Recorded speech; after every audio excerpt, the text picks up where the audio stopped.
George Marchant was one of the greatest business leaders of his era and would stand up well with people before and after him. He was an innovator. He developed a business which exported overseas, which was rare for a manufacturer in his era.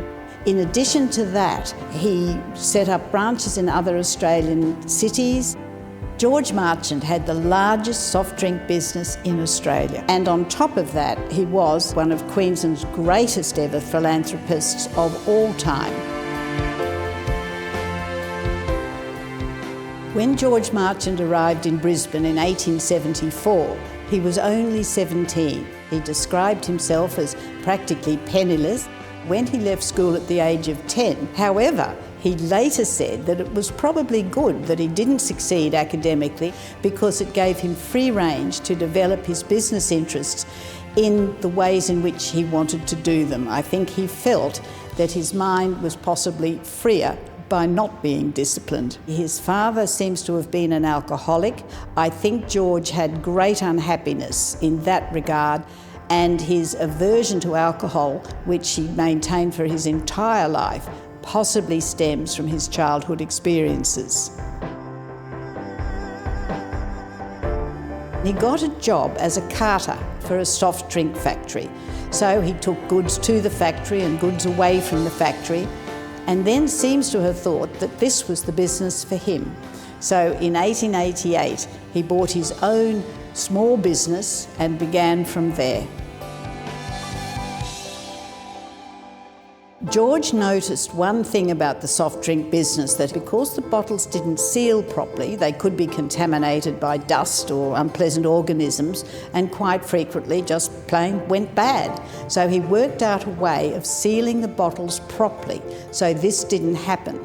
So his products had a shelf life, which was an envy of probably all the other manufacturers, and that enabled him to develop his business much more broadly than merely Spring Hill in Brisbane. He developed a rapid bottling machine, which meant that he could turn out dozens and dozens and dozens of bottles of soft drink, carefully sealed, in the time that perhaps other factories were only producing a few. This machine attracted a lot of attention worldwide. It's a rare thing for something developed in Queensland in that era. George's expansion to Sydney, Newcastle, Melbourne and Adelaide was remarkable in its time for two main things. It wasn't usual for a Queensland manufacturing business to expand interstate. On top of that, Australia was in the grip of a very severe depression. He paid them well. In fact, in evidence to the Factories and Shops Royal Commission in 1891, it was pointed out that both men and women in George's factory were paid above the normal average wage. In addition to that, when the business was doing well, he shared the profits with his workers. George's profit-sharing philosophy was very unusual in its time. And one of the things that was consistent throughout his life was his belief in the value of hard work and helping yourself. So therefore, the people who worked the hardest got the bigger bonuses, and it didn't matter whether they were junior in the business or senior in the business. One of the indications of George's strength as his own person, the Labor press once described him as a profit-mongering capitalist, yet during the 1890 shipping strike, he chaired meetings to support the strikers. I think again, that came back to his sense of fair play. Perhaps he thought of them more as workers than as unionists, but if these workers were not being treated fairly by the shipping companies, someone should defend them, so he decided it would be him. George later said that when he started out, he thought of himself only. Then he realised that altruism was one of life's greatest blessings and values, and in fact, it was a work in itself. As far as his approach to life is concerned, George said, "We live in deeds, not years. We live in thoughts, not breaths. We live in deeds, not figures." Marchant had a very, very strong belief in self-help. He knew his own success was due to his own efforts, and this was a philosophy he carried through in his philanthropy.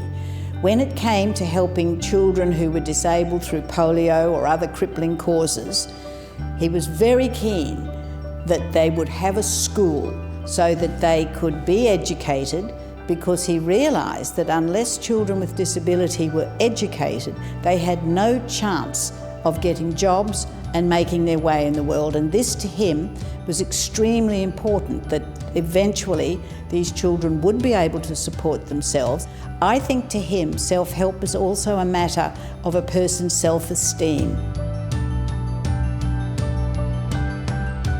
When Montrose started, Queensland and indeed the rest of the world were in grips of the worst polio epidemics.